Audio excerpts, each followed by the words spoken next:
Welcome to our Fireside Chat with the Dallas Wings, presented by Texas Best Fence and Patio. We're joined with Dallas Wings head coach Chris Koclanes and Dallas Trinity head coach Pauline MacDonald. So happy to be here with you guys. It's a little chilly, but we have this fireplace here and just total living space that was designed and constructed by Texas Best Fence and Patio. We're just so happy that they were gracious enough to lend us this space. So let's kind of get into the fun things.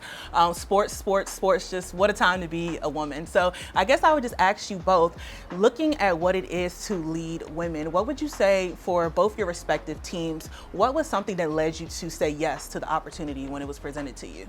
For me, I've always had aspirations to coach over in the US, just previous to playing and doing some continued professional development over here. And having been passionate about the game from a very, very young age, and having worked my way up through coaching and soccer within Scotland, I kind of thought the opportunity had maybe passed me by.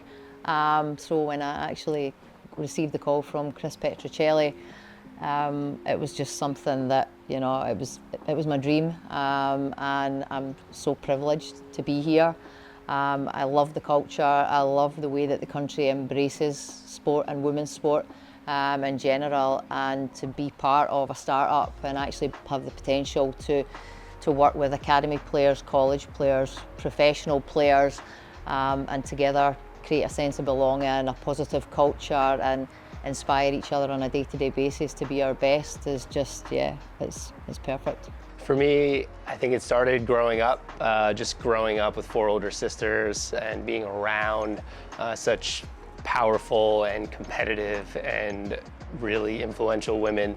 So I grew up around the game, and then working in it and just being, again, lucky to have opportunities to see all different levels, college to pros, and then when this unique opportunity came around to lead the Wings, just felt very right for a lot of different reasons, with the synergy with the front office and Kurt, Travis, and Jazz being there, being one of them, but then just Dallas in general, and the ground just being really fertile right now for a fun time to come in and have an impact and give this city, you know, what it deserves, and do it the right way and establish a championship culture more than anything that will lead to championships on the floor.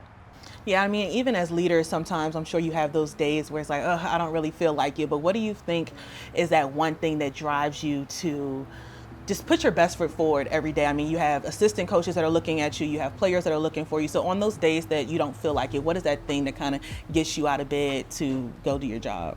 For me, I think that I always want to remember how much of a privilege it is to have a full-time employment within the game that you love. So it doesn't always seem like a job, you know, on those day-to-days that you have to get up and maybe you're not kind of feeling 100% yourself. But I think you always have to remember that things can change very, very quickly, specifically in sports. So live every day as best you can, and I'm really passionate about the game. I'm really passionate about educating, working with people together to make each other better. So yeah, at this moment in time, it's very, very easy to get up in the morning and go to work where, you know, I look to lead in the correct manner, create that sense of belonging, a positive culture where we can all grow and succeed together. Agreed. I think it starts with a gratitude and a perspective for just how lucky we are to be able to do what we do.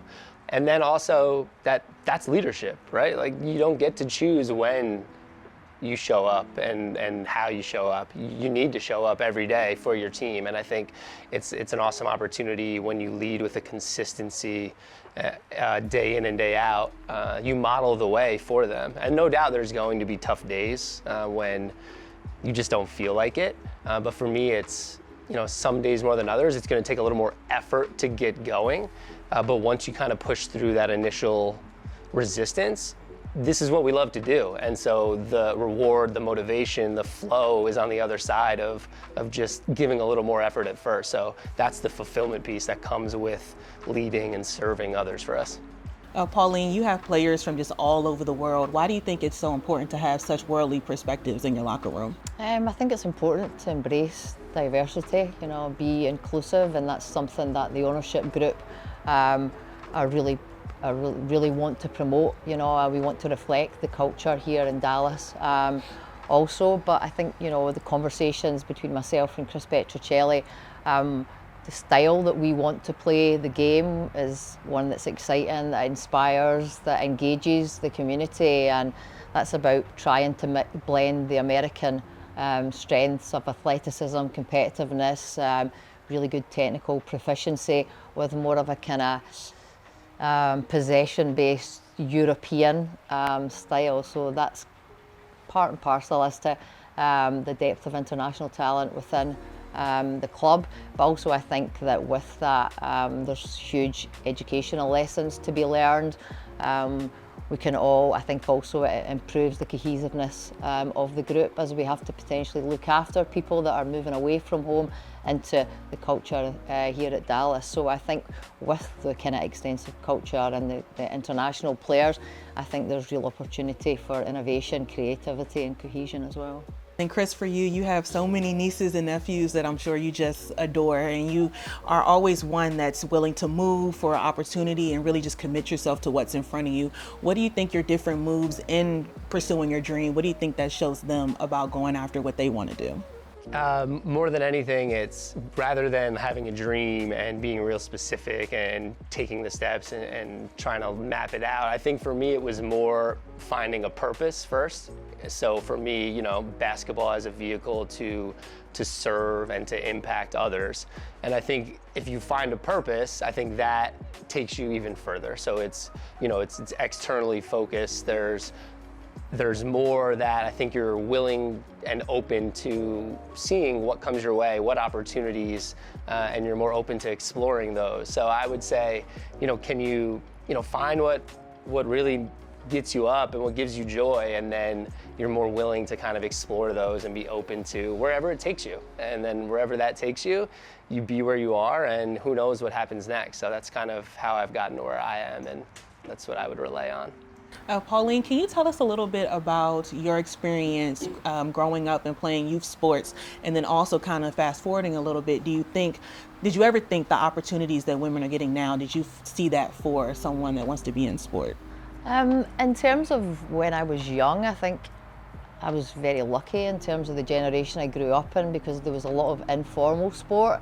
The world was potentially a safer place, so we got to kind of expand our horizons a little bit more. But probably on the downside to that, the kind of only one that wasn't readily available was girls' youth, female soccer. So my journey was, I was surrounded by a neighbourhood of boys. I played with them. I played within a little bit of the school system and structure, but actually youth sport for soccer just wasn't there. And so my first official club that I signed for was actually a women's team, and I was age 11. And the next player was 19 and the oldest player was 33, so it was really quite unique and maybe forced me to grow up a little bit more quickly than I wanted to, but they looked after me well. But then moving on to the second part of your question, I think that I reflect back now on my time within the game, and I was fortunate to play at a high level, but I never ever thought that I would see the day that Wembley Stadium would be filled with for the Olympic final. I never thought we would see the viewing figures that we currently do, and I never thought, like you say, that it would be realistic for most girls to follow a career in football, whether it be a player, whether it be administration, whether it be the commercial side of the game. And I think that really is really exciting, but I think we've only really just touched the surface. And then Chris, for you, just kind of moving through the trajectory of your career, who would you say is the best leader that you've ever had, and what traits from their leadership style do you try to incorporate in your day-to-day? I think singling out a best one would be tough. I think giving credit to everyone that I've been fortunate enough to be led and mentored by. So I think I'm a collection of all my previous experiences and all of those leaders. So yeah, and I think that just speaks to how the kind of mindset that I like to be around and like to have is you can learn something from everybody, and as long as you have an open mind and are willing to grow and be flexible, you can change and adapt. So while it's important to have core values and things that you stand by, it's also important to be a little flexible and to know that you can change your mind on certain things. And then Dallas Trinity is in their inaugural season, just so much exciting things going over there. Stepping into a franchise that is just, getting their footing, what would you say is the exciting half of that? I think some people might be a little uneasy because they don't know what's on the other side, but I think for you, you kind of saw it more as excitement. So what would you say is the most exciting part about that? I think for me, it's the experience itself is so unique, and so very, very few people probably have that opportunity to really start and work in something from the very beginning, where you have that kind of clean sheet and the potential to create the culture, kind of work with the ownership group to ensure that our infrastructure, our ways of working are all, looking to provide the kind of best performance environment to look after our players, our staff, but also I think for me, I really like the buy-in from the ownership group in terms of how they want us to link and connect with the community and inspire them and engage them and embrace them. So yeah, the whole picture is about creating a family, creating that sense of belonging, and hopefully, whatever happens in the future, I'll leave some form of really positive legacy here in Dallas. Growing up in Pelham, Chris, you were able to just grow up in a tight-knit community. Everyone pretty much knows each other. So what would you say that togetherness helped you when building your own culture and team and just everyone feeling like we're all in this together? Yeah, I think relationships matter. I think it's important as a leader to cultivate connection and care for your players. So they have to know that you're real, you're genuine, you're authentic, and that you care about them more than just a player. And so, if you're intentional about that and it doesn't feel forced, you can be who you are. You can get the most out of them, and they'll be more comfortable and more free to be who they are and then perform at a high level on the floor. So I think it's that level of connection and care in seeing just how that can translate to better basketball even. So last question for you both. With everything evolving around women's sports, what's the one thing that's left that you want to see for women that are pursuing sport, whether that's on the athletic level, whether that's front office, whether that's being a coach? What's the one thing that you want to see for them?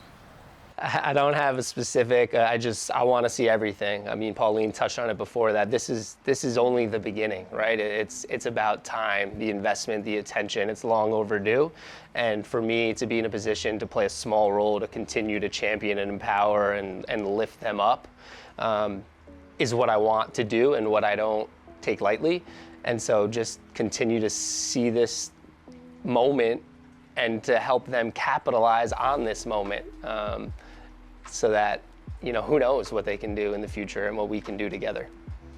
Yeah, I would reiterate obviously what Chris has said there. I think potentially also for me, sometimes we can be kind of not closed-minded, but I come over here and there's so much opportunity, there's so much resource, there's facilities, there's finance, there's support. And I think one of the things for me I'd like to see is that where things have blossomed and kind of what we're seeing, the visibility is really exciting.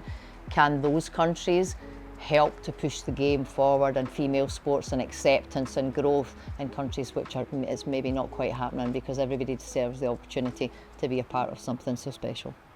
Well, thank you so much, Chris and Pauline, for joining us today. And a special, special thank you to Texas Best Fence and Patio. And we will see you next time.